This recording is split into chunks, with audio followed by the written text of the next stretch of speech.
Bonjour et bienvenue dans une nouvelle vidéo. Donc dans cette vidéo, je vais vous montrer comment réussir vos objectifs de l'année 2018 puis de pouvoir les suivre tout au long de l'année.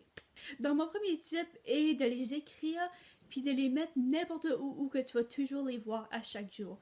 Que ce soit à côté de votre lit, donc vous pouvez les voir matin et soir, que ce soit dessus votre frigidaire parce que veut pas, on voit toujours à la cuisine, ou que ce soit même dessus vos écrans, sur la photo d'écran de votre téléphone, de votre portable, iPad, juste n'importe où que tu sais que tu vas là souvent, puis que tu vas pouvoir les voir, puis vous en rappeler tout au long de l'année. Donc, de fait, en les lisant souvent, ça va faire que vous allez beaucoup y penser. Donc, vous allez souvent penser à faire vos objectifs, à trouver des façons à avancer dedans.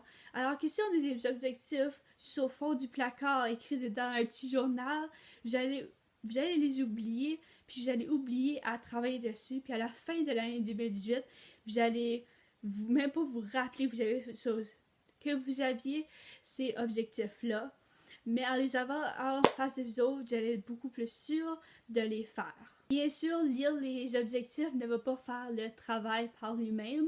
Il faut quand même le faire nous autres mêmes.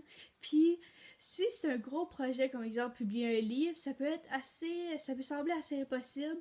Puis ça peut faire que vous allez attendre très longtemps jusqu'à la fin de l'année pour vraiment commencer le projet.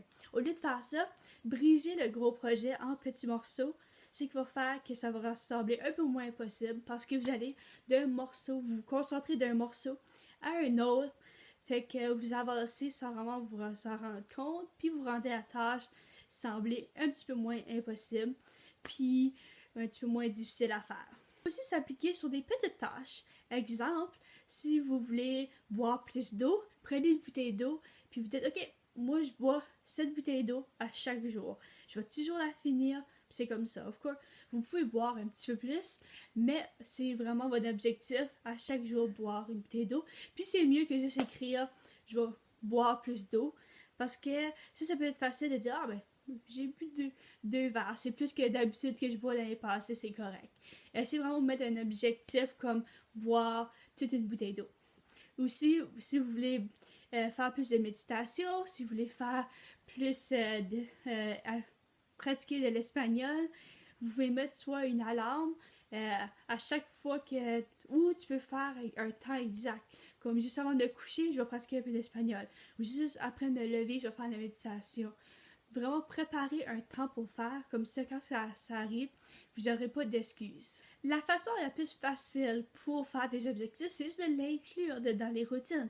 Comme je disais, les petits projets comme boire de l'eau ou boire de l'eau, apporte toujours ta bouteille d'eau avec toi. Méditation, inclus-les dans ta routine matinale, etc. Les gros projets, tu dis que à chaque pendant comme une demi-heure à chaque soir, tu vas travailler sur ces projets-là, etc. Inclus dans ta routine, puis ça va même plus se sentir comme un objectif, ça va juste se sentir comme une journée normale. Donc, mon troisième tip, c'est de parler à tout le monde autour de toi à propos de tes objectifs. Donc, si tu veux aller 2 fois au gym par semaine, dis-le, parce que là, après, si tu vas pas vraiment, puis le monde le sait, ça paraît un peu mal aux yeux des autres parce que t'es pas en train de faire ce que tu voulais faire. Alors, puis en tant qu'humain, on n'aime pas trop paraître mal, donc on va vouloir y aller au gym juste pour prouver qu'on est capable. Donc ça peut être juste une façon de t'insister à y aller au gym, puis à accomplir ce que tu voulais faire en 2018. Aussi, le dire aux autres peut faire que les autres peuvent te dire comme bravo, let's go. T'sais, ils peuvent t'insister à continuer ou peuvent même t'aider. Une autre chose qui peut aider, c'est si tu peux trouver quelqu'un qui a le même objectif que toi, puis ça va faire une forme d'entraide. Puis aussi, quand que tu fais un goal avec quelqu'un, tu vas pas paraître, tu veux faire autant bien que la personne ou sinon mieux. Donc, tu vas te forcer pour vraiment accomplir cet objectif-là. Parce que si la personne a obtenu son objectif, puis toi non, ben ça va être vraiment triste. Donc, tu vas encore plus te pousser que si tu serais toute seule. Aussi, à cause de l'entraide, si lui a besoin d'aide, toi tu peux l'aider. Si toi tu as besoin d'aide, lui peut t'aider. Et fait que ça fait juste une forme d'entraide, puis ça rend que pour faire ton objectif, ça va rendre toute la chose vraiment plus facile. Mon quatrième tip, c'est de te donner des récompenses. Donc, si tu réussis pendant un mois de faire de la méditation à chaque jour, vas-y, puis va faire une petite sortie entre filles comme tu voulais vraiment. Donne-toi une récompense. Si tu as réussi pendant un mois ou 2 mois de suivre une diète que tu voulais vraiment, mange ce petit bol de chips-là ou prends cette barre de chocolat-là parce que tu mérites, tu réussis à faire ça. Donc, des petites récompenses peuvent aider à rendre la chose beaucoup plus facile. Puis juste en général, ça fait du bien. Puis ça va t'insister à pouvoir, à continuer ton objectif parce que tu vas juste ça va juste te faire sentir bien. Ma cinquième et dernier tip, c'est de se donner des conséquences. Si tu réussis pas ton objectif, tu peux vraiment te donner des conséquences. Puis comme fais juste ça si l'affaire de récompense ou toutes les autres affaires ne marchent pas.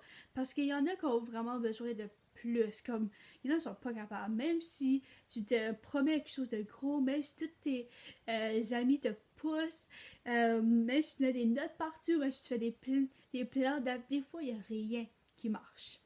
Donc, quand ça arrive, tu peux te faire des conséquences. Parce que l'envie de gagner, juste l'envie de gagner, puis la peur de perdre, c'est très différent. Donc, l'envie de gagner est vraiment moins forte que la peur de perdre. Parce que tu l'as déjà, donc tu veux pas le perdre.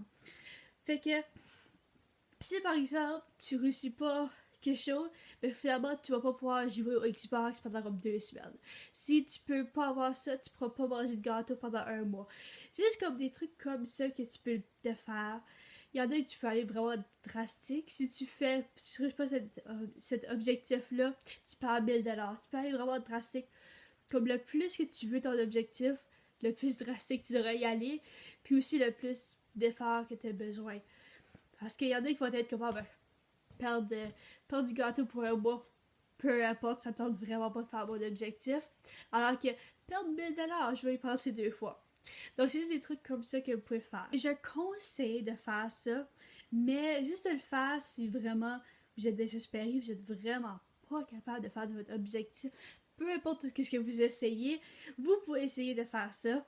Moi, personnellement, je l'ai essayé une fois, puis c'était juste parce que peu importe ce que je faisais, il n'y a rien qui peut me faire lever plus tôt que 10 heures. Rien. Puis il y a une soirée que j'ai dit à ma grand-mère, tu sais quoi? À partir de 9h, tu peux passer à l'aspirateur, tu peux me sauter dessus, tu peux faire ce que tu veux.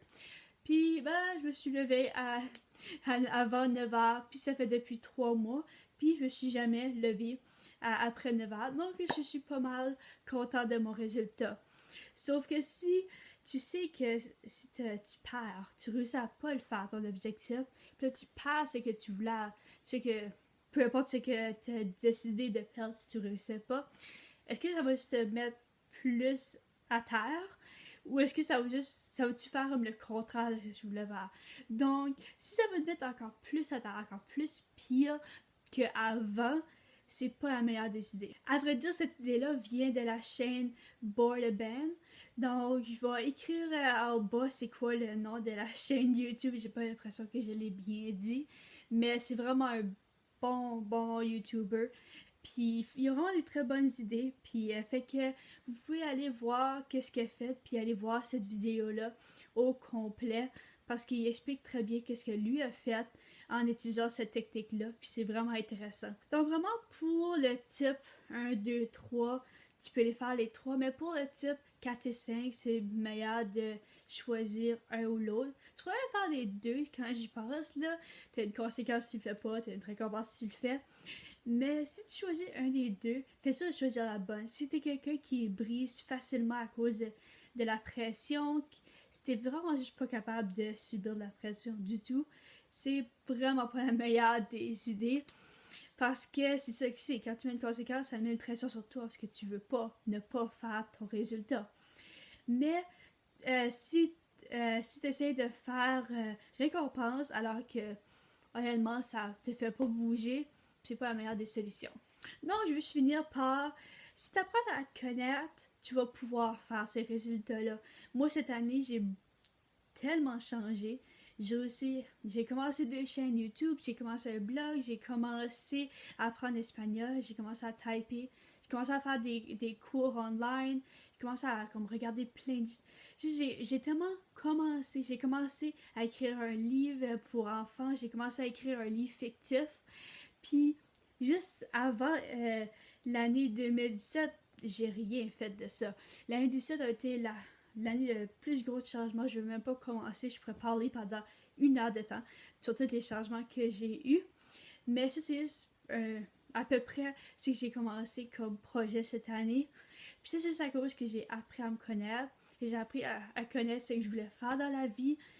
Puis c'est là que ça m'a apporté. Donc si vous pouvez faire ça, il n'y a rien qui va pouvoir vous empêcher de finir ces objectifs-là. Donc, ceci est la fin de ma vidéo. J'espère que vous avez aimé. Si oui, likez et inscrivez-vous si vous êtes intéressé dans ce type de vidéos-là. Je poste à chaque dimanche à propos de comment s'améliorer comme personne et améliorer toute sa vie.